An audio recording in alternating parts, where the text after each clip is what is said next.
যৌন নিৰ্যাতনৰ গোচৰত আৰক্ষী বিষয়াক কাৰাদণ্ডৰ ৰায়দান আদালতৰ। গোচৰটো ৰায়দান কৰে আৰু গোচৰটো ৰায়দান কৰি অভিযুক্ত নিজামুদ্দিন ভূঞাক 5 বছৰ সশ্ৰম কাৰাদণ্ড ভোগে। বঙাইগাঁও জিলাৰ অভয়াপুৰীস্থিত অতিৰিক্ত জিলা আৰু সত্ৰ ন্যায়াধীশৰ আদালতে প্ৰদান কৰে এই ৰায়দান। 2018 চনতে এগৰাকী মহিলাই নাবালিকাক যৌন নিৰ্যাতনৰ অভিযোগ তুলি আৰক্ষী বিষয়া নিজামুদ্দিন ভূঞাৰ বিৰুদ্ধে গোচৰ তৰিছিল।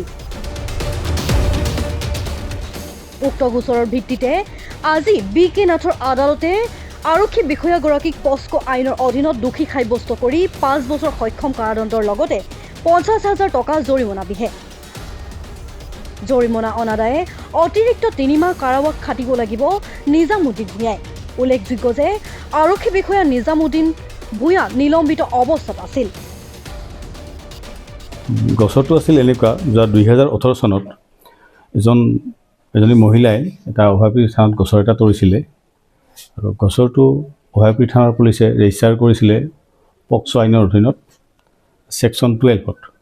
তাৰপিছত এইটো অনাৰেবল কোৰ্টে বিচাৰ প্ৰক্ৰিয়া চলে। আমাৰ অভয়াপুৰীস্থ এডিশ্যনেল ডিষ্ট্ৰিক্ট এণ্ড ছেছন জাজ কাম স্পেচিয়েল জাজ এই কোৰ্টত বিচাৰটো চলিছিল আৰু বিচাৰৰ অন্তত আজি আমাৰ এডিশ্যনেল ছেছন এণ্ড ডিষ্ট্ৰিক্ট জাজ কাম স্পেচিয়েল জাজে গোচৰটো ৰায়দান কৰে আৰু গোচৰটো ৰায়দান কৰি অভিযুক্ত নিজামুদ্দিন ভূঞাক 5 বছৰ সশ্ৰম কাৰাদণ্ড ভোগে আৰু বিহে আৰু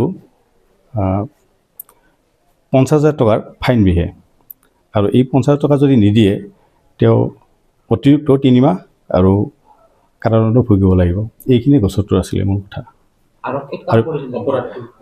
তেওঁ আৰক্ষীত কাম কৰিছিল, মানে অসম পুলিচত ক'ত কাম কৰিছিল সেই বিষয়ে নাজানো মই সবিশেষ, কিন্তু কাম কৰিছিলে তেওঁ।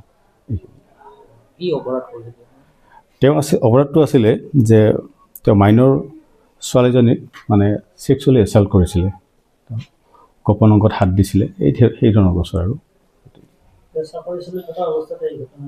তেওঁৰ শুনিছোঁ ছাছপেনশ্যনত আছিলে, এইটো বিশেষ নাজানো, সবিশেষটো মই নাজানো এইখিনি।